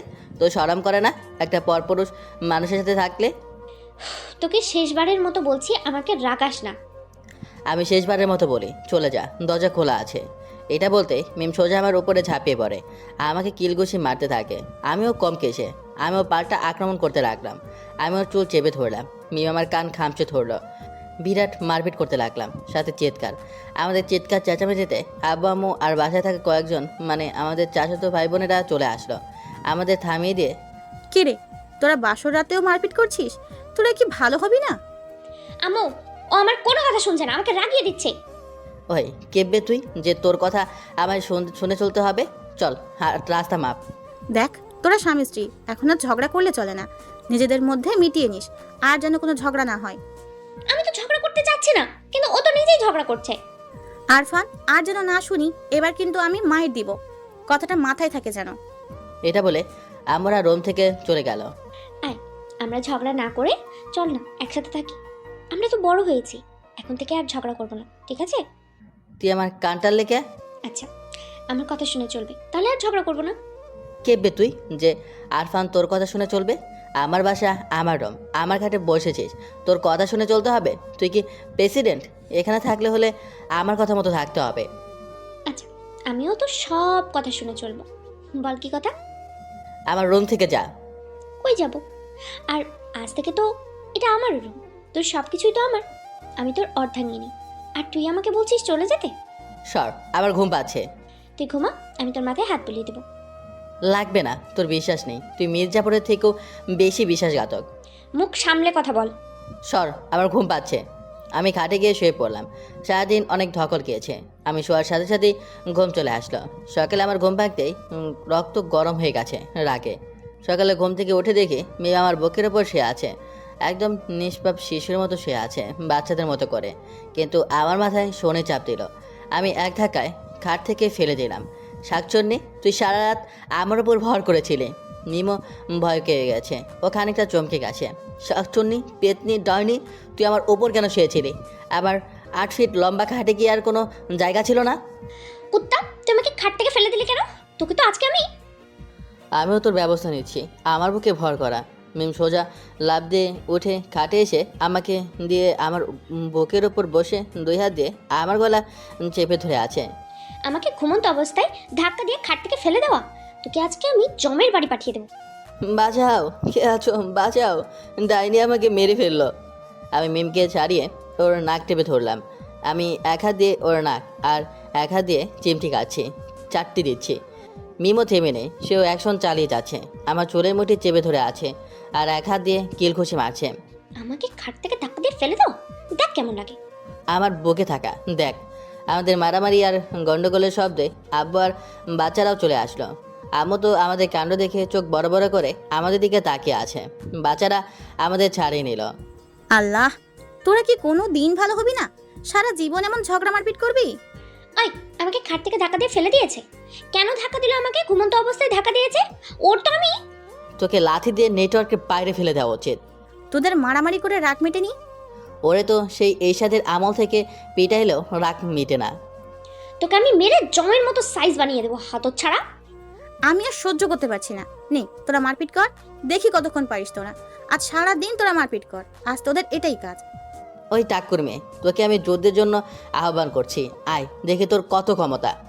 তুই আমার আব্বুকে মোটেও টাকু বলবি না। ওলে লে লে লে, তোর বাপের মাথায় বুঝে চুলের কারখানা? কয়টা চুল আছে তোর বাপের মাথায়? পুরো একটা ফুটবল খেলার মাঠ। তোর বাপের মাথায় আমি আলু চাষ করে কোটিপতি হব। তোর বাপের মাথা আমাকে লিজ দিবি। আমার কথা শেষ হওয়ার আগে মিম আমার উপর আক্রমণ শুরু করে দিল। একটা বালিশ দিয়ে খুব পেটাতে লাগলো। আমি অন্য একটা বালিশ দিয়ে নিজেকে সুরক্ষিত রাখার চেষ্টা করছি আর সুযোগের সদ্ব্যবহার করছি। আর আম্মু আমাদের কাণ্ড দেখছে, মনে হয় রেগে আছে। এভাবে 1 ঘন্টা যুদ্ধের পর আমরা হাঁপিয়ে গেছি। আমি আর মিম বসে পড়লাম। বালিশগুলো শহীদ হলো। আমাদের বসার সাথে সাথে আম্মু আমার আর মিমকে পিটাইতে লাগলো। কিরে থামলি কেন? আজ থামলে তোদের মায়ের দেখি কতক্ষণ পারিস। মারপিট কর। আমি আর মিম এবার আম্মুর মায়ের থেকে বাঁচার জন্য পালিয়ে বেড়াচ্ছি। আম্মু, আমি আর মারামারি করব না। আমিও না। তোদের একসাথে একটা বনে রেখে আসতে হবে, তখন তোরা সেখানে মারপিট করবি, তাহলে আর কেউ দেখতে পাবে না, আর আমাদেরও একটু শান্তিতে থাকা হবে। আমি আম্মুর কথা থেকে বাঁচার জন্য সোজা বাথরুমে চলে গেলাম। ফ্রেশ হয়ে বাইরে আসলাম। আমি আসার পর মিম গেল। ধুর, আমার কি হবে? আমি তো রিয়াকে ভালোবাসি। যাই, রিয়াকে ফোন দেই। আমাদের বিয়ে হয়েছে তা আমি রিয়াকে জানাইনি। হ্যালো রিয়া, কেমন আছো? চিটার বাটপার, লজ্জা করে না বিবাহিত ওই একটা মেয়েকে ফোন দিতে? আর তুই আমার সাথে কেন এমন করলি? কেন আমাকে ঠকালি? সর্বনাশ, রিয়া কিভাবে জানলো? কি বলছো আমার জান পাখি? কুত্তা, লজ্জা করে না? তুই তুই তো একটা চিটার, আর কোনোদিন ফোন দিবি না আমাকে, ঠিক আছে? রিয়া আরও প্রচুর পরিমাণে ঝাড়ি দিয়ে ফোনটা কেটে দিল। আমাকে দিয়ে ভুল বুঝে ছেড়ে চলে গেল। রিয়া ফোনটা কেটে দিল। পেছনে তাকিয়ে দেখে মিম সত্যিটা দাঁত বের করে হাসে। তা তোর রিয়া কেমন ভালোবাসা দিল? খুব আদর করলো বুঝি? তার মানে তুই রিয়াকে বলেছিস আমার বিরুদ্ধে? ওলে বাবালে, লজ্জা করে না বিয়ের পরে তুই অন্য মেয়ের সাথে কথা বলতে? তোর জন্য আমার রিয়া আমাকে ছেড়ে চলে গেল। আমি তোকে কোনোদিনও ক্ষমা করব না। ভাষণ বন্ধ কর, চুপচাপ বেরিয়ে যা। তোর ব্যবস্থা আমি নেব। আমি চুপচাপ বাইরে এসে বসে আছি। কয়েকটা চাচাতো ভাবিরা আমার পাশে এসে বসলো। দেবর, বাসর কেমন কাটলো? বাসর কার? কেন তোমার? কালকে যে বাসর করলে। আমি বাসর করিনি, জোর গিয়েছিলাম। আমি রাগে গজগজ করতে ছাদে চলে আসলাম। আমি ছাদে গিয়ে একটা সিগারেট ধরিয়ে টানতে লাগলাম। ফিরুল্লাহ, আমি কিন্তু সিগারেট খাওয়া তো কোন ছাড়, গন্ধ সহ্য করতে পারি না। মাঝে মাঝে খাই। ছাদ থেকে লুকিয়ে সিগারেট খেয়ে নিচে চলে আসলাম। আসার পর মেহমানদের আপ্যায়ন করতে করতে দুপুর পার হয়ে গেল। আমি রুমে শুয়ে আছি। এমন সময় মিম আমার সামনে আসলো। এই সরে যা, আমি ঘুমাবো। তোর কথা মতো আমার চলতে হবে নাকি? তাই চলতে হবে। আমি যদি বলি উঠতে তো উঠতে হবে, বসতে বললে বসতে হবে। মেরে পেছন লাল করে দেব। তোর ফোনে একটা ভিডিও গেছে, ভিডিও ফুটেজটা দেখে তারপর আমার সাথে কথা বলবি। আমি ফোনটা দিয়ে ভিডিও দেখে চোখ দুটো ছানামানা হয়ে গেল। হ্যাঁ, এটা তুই কি করলি? ডিলিট করে দে প্লিজ। জাদু, তোমার নাকে দড়ি দিয়ে ঘোরানোর একটা সুযোগ আমি পেয়েছি। হাতছাড়া করি কিভাবে বলো? প্লিজ কাউকে দেখাস না। আমার কথা শুনলে দেখাবো না, এরপর আমার কথায় অবাধ্য হলে সবার আগে আমার শাশুড়ি মাকে দেখাবো। আমি শেষ। মিম আমার সিগারেট খাওয়া ভিডিও করেছে। আমার ফোনের ক্যামেরাটা জোস কিন্তু, দেখ না কত ক্লিয়ার ভাবে উঠেছে, পুরা এইচডি। প্লিজ ডিলিট করে দে। আমার কথা মতো থাকলে আমি ডিলিট করে দেবো, কারোর সাথে কিচ্ছু বলবো না। কি করতে হবে বলো? আমার মাথায় তোর হাতটা রাখ। পারবো না। আমি কেন তোর কথা শোনো? তাহলে ওই ভিডিওটা আমি আম্মুকে গিয়ে দেখাই। না না, ব্ল্যাকমেল করছিস কেন? আমি রাখছি তো। আমি মিমের মাথায় একটা হাত রাখলাম। আমি যা বলবো তাই বলবি, স্কুলে শপথ পাঠ করার মতো। আচ্ছা বল, আমি আর কোনো দিন কোনো সিগারেট, বিড়ি, মোট কথা নেশা জাতীয় দ্রব্য খাওয়া তো দূরের কথা, স্পর্শ পর্যন্ত করবো না। এবার তুই বল। আমি আর কোনোদিন কোনো সিগারেট, বিড়ি, মোট কথা নেশা জাতীয় দ্রব্য খাওয়া তো দূরের কথা, স্পর্শ পর্যন্ত করব না। আর যদি করি তাহলে? আর যদি করি তাহলে? তাহলে তাহলে সাউদি হাসান মিম, অর্থাৎ আমি যেন মারা যাই। সাথে সাথে আমি হাত ছাড়িয়ে নিলাম। কি হলো বল? এটা বলতে পারবো না। আমার কথার অবাধ্য হচ্ছিস? এটা আমি বলতে পারবো না। প্লিজ, তোর কাছে একটা রিকোয়েস্ট করি, তুই এসব ছাইপাস খাস না। এসব খেলে শরীরের ক্ষতি হয়। তুই কি জন্য খাস? আর যেন খাস না। আমি কোনো উত্তর দিলাম না। আমি মেমের দিকে তাকিয়ে আছি। আপনারা কি ভাবছেন মায়ের পরে তাকিয়ে আছে? আমি ওর হাত থেকে ফোনটা নিয়ে নিলাম, নিয়ে ভিডিওটা ডিলিট করে দিলাম। এবার কি হবে? আমাকে কর ব্ল্যাকমেল? ওয়েট জাদু, আমি তোকে হাড়ে হাড়ে চিনি। তোর মতো শয়তানের জন্য আমি এমন একটা ভিডিও মাত্র 1 কপি রাখবো নাকি? আমার ইমেলে সেভ করা আছে, আমার নিজের প্রোফাইলে আছে। তুই এত সহজে রেহাই পাবি না। আমি তোর সব কথা শুনে চলবো, তবু ওটা কাউকে দেখাস না। আমি আগেও বলেছি যে আমার কথা শুনে চললে কাউকে দেখাবো না। চল নিচে চল। মিম নিচে চলে গেল। ধুর, ভাল লাগে না। কেন যে একটা পাপ্পি দিতে গেলাম। এক পাপ্পিতে আমার জীবন তছনছ হয়ে গেছে। রিয়া আমার থেকে আলাদা হয়ে গেছে। আর একটা সিগারেট খেতে গিয়ে আমি মিমের কাছে বন্দি হয়ে গেলাম। আমি নিচে গেলাম। কি রে, আর তোরা মারামারি করবি না? না না আম্মু, ও তো বললো যে আর কোনোদিন মারপিট করবে না, ও একদম ভালো হয়ে গেছে। তাইলে তো খুব ভালো। এবার তাহলে মিল হলো? হ্যাঁ, হাতি গাথায় বলে ব্যাঙও চাটি মারে। আমার একদিন দিন আসবে, সেদিন আমিও দেখে নেব। কি হলো, আবল তাবল বলছিস? না না আম্মু, ও কিছু বলছে না। আমি রাগ সহ্য করতে না পেরে সোজা রুমে চলে আসলাম। দুপুরে খাওয়া দাওয়া করে আমি রুমে শুয়ে আছি। শনি হাজির হলো। কি করছিস? এই তো হেলিকপ্টার চালাচ্ছি। মিথ্যে কথা বললি কেন? তুই তো ফোন টিপছিস। দেখতে তো পাচ্ছিস, তা আবার জিজ্ঞেস করছিস কেন? কি মুখে মুখে তর্ক? সর, আমি ঘুমাবো। আমি খাট থেকে নেমে গেলাম। কই যাচ্ছিস? নিচে যাচ্ছি। কেন? আমি ঘুমাবো আর তুই নিচে যাচ্ছিস কেন? তুমি ঘুমাবে, তা আমার কি? আমার মাথা ব্যথা করছে, মাথা টিপে দিবি। তোর বাবা আমারে চাকর রাখছে তোর মাথা টিপে দেওয়ার জন্য? বল। আচ্ছা যা। আম্মু, সর, টিপে দিচ্ছি। তোরা আসলেই বাঙালি, সোজা কথা বুঝিস না। এভাবে ব্ল্যাকমেল করছিস কেন? আমারও তো দিন আসবে। চুপচাপ টিপে দে, প্রচুর মাথা ব্যথা করছে, ভালোভাবে টেপ। আমি একটা সুযোগ পাই, তোর ব্যবস্থা করব। 10 মিনিট ওর মাথাটা টিপে দিলাম। আমি বিকেলে আড্ডা দিতে চলে গেলাম। আমি সারা বিকেল আড্ডা দিয়ে রাত 11টার সময় বাসায় আসলাম। আজ একটু দেরি হয়ে গেছে। বাসায় এসে তো আমি ভয়ে লাল হয়ে গেছি। মিম দাঁড়িয়ে আছে আর হাতে একটা লাঠি। মিম রেগে আগুন হয়ে আছে। মিম লাঠিটা নিয়ে আমাকে পিটাইতে যাবে, আর আমি আমার সব কথা শুনতে হবে, তারপর যা ইচ্ছা তাই করবে। তুই এত রাত পর্যন্ত বাইরে আছিলি কেন? না মানে আসলে, কি বলছিস? আরে কি বলবো ভেবেই তো পাই না। বল, এত রাত পর্যন্ত বাইরে ছিলি কেন? আসলে আমার এক বন্ধু আছে না, সে মোটা করে, সে অ্যাক্সিডেন্ট করেছে, তাই হাসপাতালে গিয়েছিলাম রক্ত দিতে। মিশা কথা বললাম। এটা বলতেই মিম লাঠিটা ফেলে দিল। তা সে সুস্থ আছে তো? পুরাই সুস্থ। মানে এখন পুরাই সুস্থ। আমি যখন খেয়ে শুতে যাব তখন হলো আরও ঝামেলা। রাতে শুতে গিয়ে হলো ঝামেলা। আমি খাটের সাইড ঘেঁষে শুয়ে পড়লাম, কিন্তু মিম রুমে এসে, এই, এভাবে শুয়ে আছিস কেন? পড়ে যাবে তো। খাটের মাঝখানে আয়। না এভাবেই ভালো, আমি এমন করেই থাকবো। তোকে বলছি না যে মুখে মুখে তর্ক করবি না? আমি যেটা বলবো সেটা শুনতে হবে। ভিডিওর কথা ভুলে গেছিস নাকি? এভাবে ব্ল্যাকমেল করা উচিত নয়। মাঝখানে আসো। বাবা কি উদারতা! আমি ভয়ে মাঝখানে গিয়ে শুয়ে পড়লাম। আমার কথা বলার আগে মিম আমার বুকে মাথা রেখে শুয়ে পড়লো। এই সর, এখানে থাকছিস কেন? কোনো কথা না, চুপচাপ শুয়ে থাক। আমার এখানে ভালো লাগছে। তুই আমার বুকে কেন? এত জায়গা থাকতে? আমার ভালো লাগছে তাই থাকছি। তোর কোনো সমস্যা? হ্যাঁ, সমস্যা। কিচ্ছু করার নেই। আমি যতদিন বেঁচে থাকবো এখানেই থাকবো। কোনো নড়াচড়া করবি না, শুধুই শুয়ে থাক, আর কোনো কথাও বলবি না। ধুর, ভাল লাগে না। আর একটা কথা, সকালে যদি দেখি আমি খাটে বা অন্য জায়গায় শুয়ে আছি, তাহলে কিন্তু ঘুম থেকে উঠে যেন দেখি আমি তোর বুকে ঠিক এইভাবেই শুয়ে আছি। মিম আমার বুকে গড়ি মেরে শুয়ে আছে, আমাকে ব্ল্যাকমেল করে এসব করছে। আমি একটা সুযোগ পাই, একটু একটু ভালো লাগছে। এমন কিউট একটা মেয়ে আমার বুকে, কিন্তু মিম তো আমার শত্রু। আমিও ঘুমিয়ে পড়লাম। সকালে ঘুম থেকে উঠে দেখে মিম সেইভাবে বাচ্চাদের মতো করে শুয়ে আছে, চুলগুলো এলোমেলো হয়ে আছে, আর কিছুটা চুল মিমের মুখে এসে পড়েছে। এত রাগী আর কুত্তিগিরি একটা মেয়ে, এত কিউট। আমি তো মিমকে সরিয়ে দিতেও পারছি না, আমাকে ব্ল্যাকমেল করে এসব করছে। আমি চুপচাপ শুয়ে আছি। 10 মিনিট পর মিমের ঘুম ভেঙে গেল। শুভ সকাল। অশুভ সকাল। তুই তো আমার উপরে বিরক্ত হচ্ছিস, বল। না না, মোটেও না, খুব শান্তিতে আছে। জানিস, আগে তোকে দেখলে না আমার খুব রাগ হতো, আমি সহ্য করতে পারতাম না। কিন্তু যেদিন তুই আমাকে কিস করেছিলি সেদিন থেকে সব এলোমেলো হয়ে গেছে। আমি সেদিন সারা রাত ঘুমাইনি, শুধু তোর কথাটা ভেবেছি।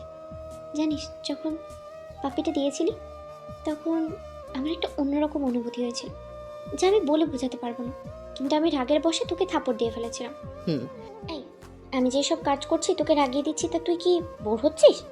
জানিস, আমি তোকে অনেকটা ভালোবেসে ফেলেছি, অনেকটা, যা এখন তোকে নিয়ে ভাবতে আমার সব থেকে বেশি ভালো লাগে। সর, আমি ফ্রেশ হতে যাব। চল একসাথে যাই। লজ্জা শরম কিছুই নেই তোর? আমি চলে গেলাম ফ্রেশ হয়ে, বাইরে এসে বসে আছি। একটু পর মিম আসলো।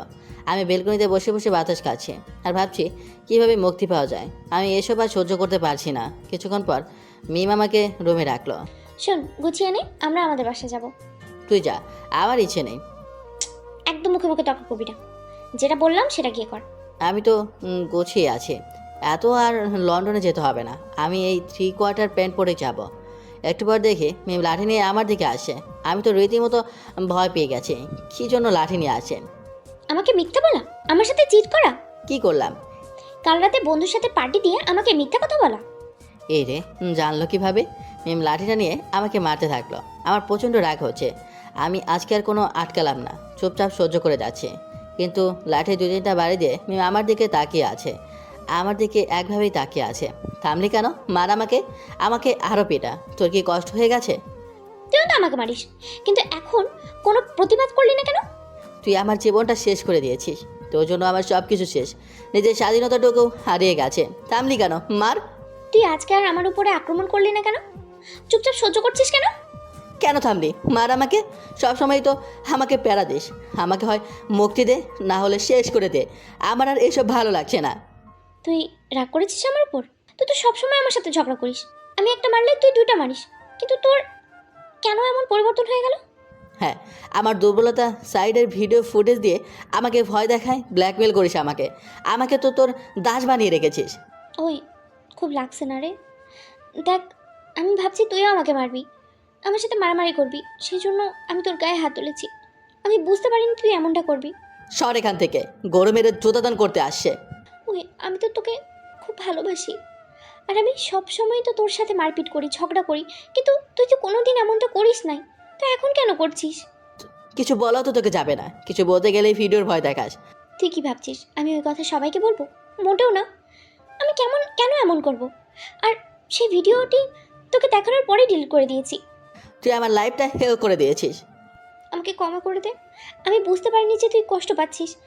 আসলে সেই ছোট থেকে তো মারপিট করে এসেছি, তখনও তো অনেক ব্ল্যাকমেল করেছি। আমি আমি আমি আমি আসলে ভাবলাম এটাও তুই ফান হিসেবেই নিবি, আর আমিও ফান হিসেবেই করেছি। কোন দিন যে কি ভুল করেছি, যার জন্য তোর মতো একটা রঙ্কাইটিস আমার জীবনে আসে। আমি তোর জীবনটা নষ্ট করে দিচ্ছি বল? হ্যাঁ, তোর জন্য আমাকে ভুল বুঝে দিয়েছে। আমি রিয়াকে খুব ভালোবাসতাম। আমিও তোকে খুব ভালোবাসি, জানিস। এখন আমার সবচেয়ে ভালো লাগে তোকে নিয়ে ভাবতে। আদিক্ষেতা, তুই কেন বিয়ে করলে আমাকে? আমি তো তোকে পছন্দ করি না। প্লিজ চলে যা, তোকে আমার ভালো লাগে না। এভাবে বলিস না, আমার কষ্ট লাগে। তোকে ছাড়া থাকতে পারবো না। তুই আমার সাথে থাকলে আমি থাকতে পারবো না। প্লিজ মুক্তি দে আমায়, আর ভালো লাগছে না। মুক্তি চাস আমার থেকে? হুম। আচ্ছা, ঠিক আছে, মুক্তি পেয়ে যাবে। দেখিস, একদিন তোর জীবনে এই মিম নামের কেউ থাকবে না। কেউ আর তোকে বিরক্ত করবে না, কেউ তোর সাথে সিধে এসে ঝগড়া করবে না। আমি চলে গেলে তুই কি আমাকে মিস করবি? তুই চলে গেলে আমি বাচ্চাদের দিয়ে হডি লুট দেবো। এতটাই ঘৃণা করিস আমাকে? হ্যাঁ, তুই চলে যা। আমি রিয়াকে ভালোবাসি, আর রিয়াকে বিয়ে করতে চাই। আমি যে তোর বউ। সে ডিভোর্স দিয়ে দিলে আর বউ থাকবি না। মিমের চোখ দিয়ে পানি চলে আসলো। ওর 2 চোখ দিয়ে পানি গড়িয়ে মুখে ভেসে যাচ্ছে। চোখের পানি গড়িয়ে ঠোঁট বেয়ে পড়ছে। মিম আমাকে আচমকা শক্ত করে জড়িয়ে ধরলো। আমি কি বলবো ভেবে পাচ্ছি না। একটু পর ছেড়ে দিয়ে, ভালো থাকিস, আর হয়তো দেখা হবে না। আর আমি দোয়া করি যেখানে থাকিস খুব ভালো থাকিস। মিম চলে গেল, ওর বাসায় চলে গেল। একটু পর আম্মু এসে, কি রে মিম গেল, তা তুই মিমের সাথে গেলি না কেন? কেন যাব আমি ওর সাথে? ওকে আমার ভালো লাগে না, ও বাজে একটা মেয়ে। তাই না? ওকে ভালো লাগে না? আচ্ছা, দেখা যাবে কতক্ষণ ওকে ছাড়া থাকতে পারিস। সারা জীবন থাকতে পারবো। আচ্ছা, তুই যদি থাকতে পারিস তাহলে আমি কিছু বলবো না, তবে আমি গ্যারেন্টি দিচ্ছি তুই মিমকে 1 সপ্তাহের মধ্যে নিয়ে আসবি। তুই মিমকে ছাড়া থাকতে পারবি না। দেখা যাক। আর তোমার যে গ্যারান্টি সেটা হলো বরফ, যা গলে যাবে। আমি আম্মুর সাথে আর কথা না বাড়িয়ে রুমে এসে শুয়ে পড়লাম। যাক বাবা, আর কেউ নেই প্যারাতের মতো। আমি শান্তিতে শুয়ে আছি। দুপুরে খেয়ে একটা ঘুম দিলাম। বিকেলে ছাদে গেলাম। আজকে আমাকে বাধা দেওয়ার মতো কেউ নেই। আমি একটা সিগারেট বের করে গালে দিয়ে ধরাতে যাব, ঠিক তখনই মিমের কথা মনে পড়লো। মিম যে আমাকে ওর মাথায় হাত রাখিয়ে সিগারেট না খাওয়ার জন্য শপথ করেছিল। ধুর, মিম তো নেই, আর আমি খাবো, কার কি আসে যায়।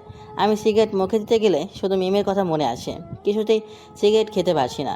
আমি সিগারেট ফেলে দিলাম। না চাইতে মিমদের ছাদের দিকে তাকালাম, কিন্তু ছাদে কেউ নেই। আমি নিচে গিয়ে রুমে শুয়ে পড়লাম। খুব শান্তিতে আছি, তবুও কেন যেন একটু ফাঁকা ফাঁকা লাগছে। কেমন যেন একটা শূন্যতা কাজ করছে।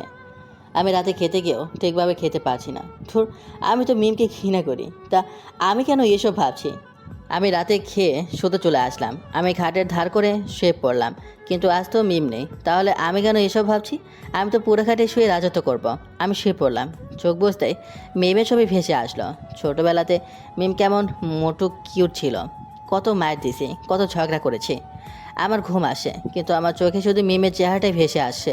মিমের সেই হাসিটা, যেটা আমার সাথে মারপিট করে জিতে গিয়ে ভেঙচি কেটে হাসি দিত।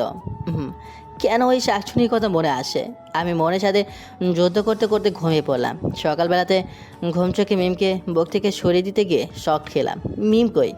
ক্ষণিকেই মনে পড়ে গেল শাকচুনিটা তো চলে গেছে। আমি ফ্রেশ হয়ে খেতে বসলাম। কি রে, কেমন ঘুম হলো? ভালো।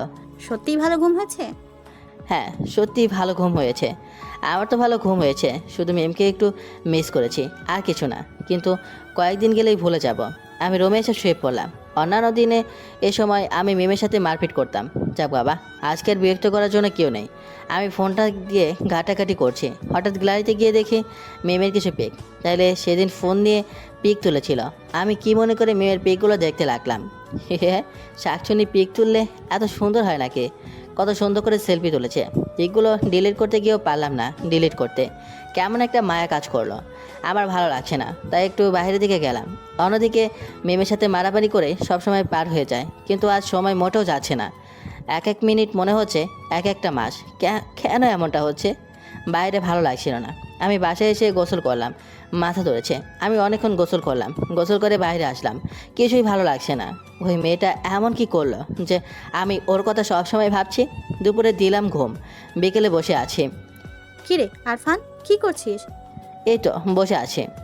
বসে বসে মিমের কথাই ভাবছিস বুঝি? আম্মু কিভাবে বুঝতে পারলো? মোটেও না। ওই শাকচুনি চলে গেছে তো ভালো হয়েছে, এখন বিন্দাস আছি। হ্যাঁ, আর কেউ ডিস্টার্ব করছে না, আর কারোর সাথে মারপিট করছিস না। আমি আর কোনো কথা না বলে সোজা চলে গেলাম ছাদে। এভাবে 3 দিন পার করলাম। এই 3 দিন আমার সবচেয়ে খারাপ সময় গেছে। আমার মনে পড়ে না যে মিমকে ছাড়া 3 দিন কাটিয়েছে। সেই ছোট থেকে একসাথে আমি খুব ঝগড়া করেছি, খুব মারপিট করেছে, কিন্তু আজকে আর মারপিট করতে পারছি না। যদি সেদিন পাপ্পি না দিতাম তাহলে হয়তো বা আজ আমার সাথে সামনে থেকে ঝগড়া করতো। কিন্তু এই তো বললো যে আমাকে ভালোবাসে, তা আমাকে ছেড়ে কিভাবে আছে? আমি তো ওকে ভালোবাসি না, তাই আমার থাকতে কষ্ট হচ্ছে। আর ওই ভালোবেসে আমাকে ছাড়া আছে। আমি সন্ধ্যায় শুয়ে আছি। এ কয়েকদিন আমি আর কলেজ যাইনি, শুয়ে সে মেমের কথা ভাবছি। কিন্তু কীভাবে জানি না, আমার চোখ দিয়ে নিজের অজান্তেই চোখে পানি চলে এসেছে। পানি গালবে বালিশে পড়ছে, তা আমার খেয়াল নেই। আম্মু আমার রুমে আসলো, সেদিকে খেয়াল নেই। আরফান, তুই কান্না করেছিস কেন? কই কান্না করছি? আমি কেন কান্না করব? কি হয়েছে? তোর চোখে পানি কেন? জানি না আম্মু, চোখে হঠাৎ পানি চলে আসলো। কিন্তু আমি তো কান্না করছি না। আমি জানি, এটা হলো কাউকে মিস করার কান্না, কাউকে হারিয়ে ফেলার কান্না। আমি তোকে এই কয়দিন খেয়াল করেছি, তুই ভালো নেই, তুই অনেকটা মনমরা হয়ে গেছিস। কেন আম্মু? আমার আর কিছু ভালো লাগছে না। কার কথা খুব মনে পড়ে? আমি তো আগেই বলেছিলাম যে তুই মিমকে ছাড়া 1 সপ্তাহ ভালো থাকতে পারবি না, কিন্তু তুই সপ্তাহ তো হলোই না, তার আগে থেকেই তো তুই মিমকে মিস করছিস। সত্যি আম্মু, শুধু ওই শাকচুনির কথা মনে আসে। কেন আসে আম্মু? তুই মিমকে ভালোবাসিস, তাই মনে আসে। এদিকে তুই এমনভাবে আছিস, আর ওদিকে মিম কান্না করে না খেয়ে শুকিয়ে যাচ্ছে। তাও আসে না কেন? তার মানে ও আমাকে ভালোবাসে না? তুই যা, গিয়ে নিয়ে আয়। তুই গেলেই আসবে। আমরা গিয়েছিলাম, কিন্তু মিম কিছুতেই আসছে না, খুব কান্না করছে। আম্মু চলে গেল, আমি শুয়ে আছি। আচ্ছা, আমি যে রিয়ার সাথে প্রেম করেছিলাম, কিন্তু রিয়া চলে গেলে আমার তো এত কষ্ট হয়নি, কিন্তু মিম চলে গেলে সব কিছু কেন এমন এলোমেলো হয়ে গেছে? আজকে যেন মিমকে বেশি মিস করছি। মিমও ওদিকে কান্না করে যাচ্ছে। আমিও মিমকে খুব ভালোবেসে ফেলেছি। আমি তো মিমকে ছাড়া থাকতেই পারছি না। খুব মিস করছি মিমকে। মিমের সাথে মারামারি করা, ওর গায়ে ময়লা দেওয়া, ওরে রাগিয়ে দিয়ে দৌড় দেওয়া। আজকে মিম নেই, তাহলে আমি কার সাথে এগুলো করব? মিম, তুই কোথায়? এসব ভাবতে ভাবতে কখন যে ঘুমিয়ে পড়েছি নিজেও চাই না। হঠাৎ যেন দেখছি মিম অ্যাক্সিডেন্ট করেছে। আমি মিম বলে চিৎকার দিয়ে উঠলাম। আমি মিমকে নিয়ে অত খারাপ স্বপ্ন কেন দেখলাম? আমি ঘড়ির দিকে তাকিয়ে দেখি 12:30 বাজে। মিমের কিছু হয়নি তো? কেন এত বাজে স্বপ্ন দেখলাম? মিমের কিছু হয়নি তো? মিমের কিছু হয়নি তো? কেন এমন স্বপ্ন দেখলাম? আমি সোজাকে চলে গেলাম মিমদের বাসার সামনে। এত রাতে কলিং বেল বাজালাম, কিন্তু কেউ দরজা খোলো না, সবাই ঘুমিয়ে আছে। বেশ খানিকটা সময় পর আন্টি দরজা খুলে আমাকে দেখে রীতিমতো ভয় পেয়ে গেছে। আরফান, তুমি এত রাতে? মিম কোথায়? কেন? মিম ওর রুমে আছে। আচ্ছা, আপনি রুমে যান, আমি যাচ্ছি। আমি দৌড়ে মিমের রুমের সামনে আসলাম। দরজা লক করা। আমি দরজাতে ধাক্কা দিতে লাগলাম। একভাবে দরজাতে ধাক্কা দিচ্ছে। মিমের ঘুম ভেঙে গেল। ও বলল, আম্মু এত রাতে কি হয়েছে, দরজা নক করছো কেন? মিম উঠে যেই দরজা খুলে দিল, আমি সোজাকেই মিমকে জড়িয়ে ধরলাম। আমি খুব শক্ত করে জড়িয়ে ধরে আছি। মিম রীতিমতো ভয় পেয়ে গেল। মিম অবাক হয়ে গেল আমাকে এখানে দেখে। মিম আমাকে ছাড়ানোর চেষ্টা করতে লাগলো। তুই এখানে কেন? ছাড় আমাকে। তোর কিছু হয়নি তো? ঠিক আছিস তো তুই? আমার কি হবে, ছাড় আমাকে, আমি ঠিক আছি। আমি এখনো মিমকে জড়িয়ে ধরে আছি। মিম আমাকে ছাড়িয়ে নিল। তুই কেন আসছিস এত রাতে? আর আমার এখানে আসছিস কেন? যা তোর রিয়ার কাছে, তুই তো রিয়াকে ভালোবাসিস। আমাকে ক্ষমা করে দে। দেখ, আমি তোকে ছাড়া ভালো নেই। আমার ভেতরটা করে করে কাঁদছে তোর শূন্যতা। আমি আর থাকতে পারছি না। আমাকে তো বের করে দিয়েছিলি, তারপর কেন এসেছিস? আমি বুঝতে পারিনি, প্লিজ আমায় ক্ষমা করে দে। তুই এত রাতে আসলি কেন? আর তোর তোর- তোর মুখে চোখের এই অবস্থা কেন? বাড়িটা মিম এমন হয়েছে, কিন্তু ভেতরটা তো পড়ে গেছে। জানিস মিম, আমি এই কয়দিন ঠিক মতো ঘুমাইতেই পারিনি। শুধু তোর কথা মনে পড়েছে। খুব মিস করেছি তোকে। শুধু ইচ্ছে করতো দৌড়ে গিয়ে তোর সাথে ঝগড়া করি, কিন্তু তা আমি পারলাম না। এত যখন ভালোবাসিস তা বের করে দিলি কেন? আর কেন বললি ডিভোর্স দিতে? চল তুই আমার সাথে। না, যাবো না, আমি তোর সাথে থাকবো না। আমি যদি তোকে না পাই তাহলে আমি নিজেকে শেষ করে দেব। কেমন লাগছে দেখেছিস কষ্ট? খুব কষ্ট হচ্ছে তাই না? ঠিক মতো খাস না, ঘুমাস না। তুই আমার লাইফে আয়, দেখি সব কিছু আবার নতুন করে শুরু করব। তোকে যে আমি আর ভালোবাসবো না, চলে যা। আমি মাথা নিচু করে চলে আসে যাচ্ছিলাম, কিন্তু তুমি আমার হাত টেনে ধরে আমাকে ওর কাছে নিয়ে বুকে কেলখুশি মারতে শুরু করলো। কুত্তা, তুই এমন কেন? আমি চলে এসেছি, তা আমাকে কেন নিতে আসলি না? আর এত দেরি করলি কেন? আসছি তো নিতে। এই, আমি তোর বউ, আমাকে তুই শাসন করবি, কথা না শুনলে মাইর দিবি, ওরা আবার বুকে টেনে নিবি। কিন্তু তা না করে তুইও কেন রাগ করে তোর থেকে নিজেকে কষ্ট দিছিলি? এসব কথা কে বললো? আম্মু বলেছে। খুব ভালোবাসি তোকে। আমিও যে তোমাকে খুব ভালোবাসি। আমাকে তুমি করে বলছিস কেন? আমার বর না তুমি, তাই তুমি করে বলছি। তুমিও তুমি করে বলো। আচ্ছা চলো বাসায় যাই। না, কালকে যাব, এখন এখানেই থাকবো। আচ্ছা ঠিক আছে। আচ্ছা, আমি কি পাপ্পি দিতে পারি? আমি তো তোমার বউ, তুমি যা ইচ্ছে তাই করতে পারো। আচ্ছা তাই বুঝি। আমি মিমের মুখটা ধরে আলতো করে ঠোঁটে একটা চুমু দিলাম। মিম কেঁপে আমাকে ঝুড়িয়ে ধরলো খুব শক্ত করে।